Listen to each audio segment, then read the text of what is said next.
पूर्वी संपूर्ण गावकी ही शरद पवारांच्या काखेत होती.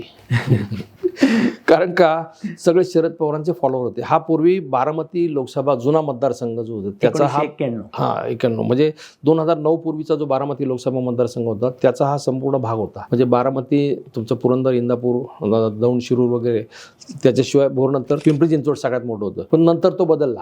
त्यामुळे पहिल्यापासून जो फॉलोअर आहे ते शरद पवारांचे फॉलोअर त्याच्यामध्ये होते. त्यामुळे गावकी सगळी जी होती ती शरद पवार सांगतील त्या दिशेने जायची. म्हणून सगळे गाववाले हे पहिले काँग्रेसचे होते. नंतर शरद पवारांनी स्वतंत्र पक्ष स्थापन केला होते, राष्ट्रवादीकडे गेले.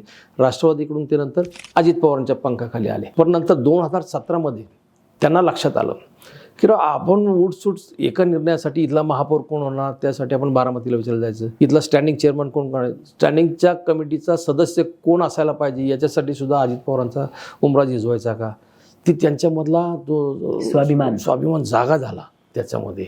आणि मग भाजपनी सुद्धा ते ओळखलं की नंतर त्याच्यामध्ये पहिल्यांदा लक्ष्मण जगतापला गळा लावला. लक्ष्मण जगताप हा स्ट्रॉंग मोहरा, म्हणजे दिवंगत लक्ष्मण जगताप यांचं भाजपच्या इथल्या सत्तेमध्ये सिंहाचा वाटा आहे, सगळ्यात मोठा वाटा त्यांचा आहे. ते इकडं आल्यामुळं त्यांच्याबरोबर राष्ट्रवादीतले 30-40 जे फॉलोअर त्यांचे नगरसेवक आहेत ते भाजपमध्ये आले आणि त्याचा परिणाम इथे सत्तांतर झालं.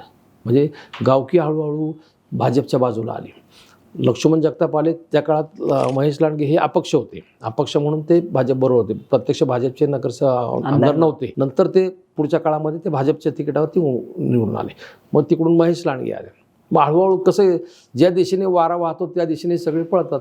जसं आता भाजपची सत्ता येणार असं म्हणून सगळे 1001 लोक भाजपकडे अर्ज करायला गेलेत आम्हाला उमेदवारी पाहिजे म्हणून. त्याच्यामुळं सगळी गावकी आता 90% नाही 95% गावकी ज्याला म्हणतात, गाव इथले ग्रामस्थ, इथले भूमिपुत्र म्हणा किंवा इथले स्थानिक नागरिक म्हणा, ते सगळे भाजपच्या बरोबर गेलेत. संजोग वगैरे आता पूर्वी राष्ट्रवादी काँग्रेसचे होते, आता शिवसेनेचे शहराध्यक्ष आहेत, ते सुद्धा भाजपकडे तोंड करून बसलेत.